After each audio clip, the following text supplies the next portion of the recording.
Dito tayo ngayon sa may Quezon City, sa may Webjet. May dinayo tayong isang Honda Click, no? So, pinagtiwalaan tayo ng tropa na linisin daw natin yung panggilid niya. Kasi, itong si tropa natin, bago pala na nagmumotor, kaya zero knowledge pa siya. Natatakot siyang kalikutin yung panggilid niya, no? So, ito first time ko lang din maglilinis na magbubukas ng Honda Click, no? Kasi madalas binubuksan ko yung motor ko lang.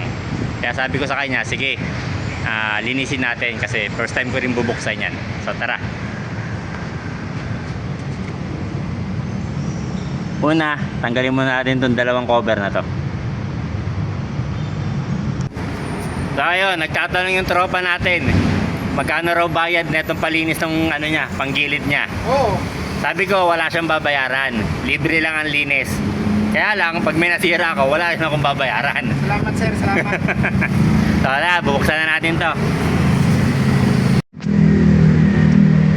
So, ayun, nabuksan na natin yung panggilid ng Honda Click. So, ito pala ang itsura ng kanyang panggilid, no?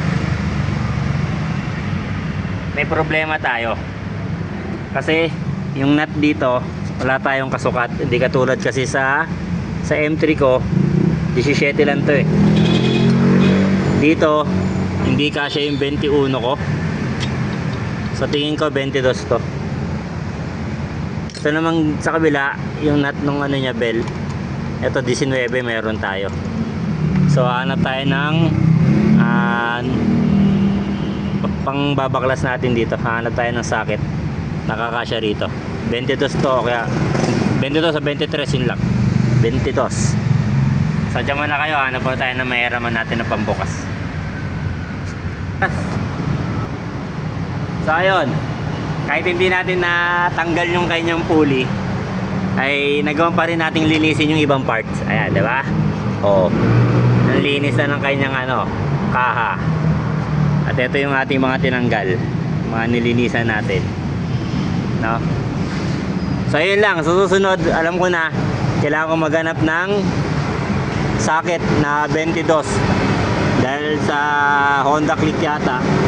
Kaya ako, kung lahat ng Honda Click ganito yung size ng bolt nila, 22.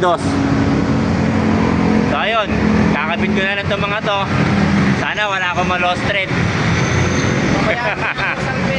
Pag may na-lost thread tayo, wala namang bayaran to, walang singilan to, libre lang linis eh.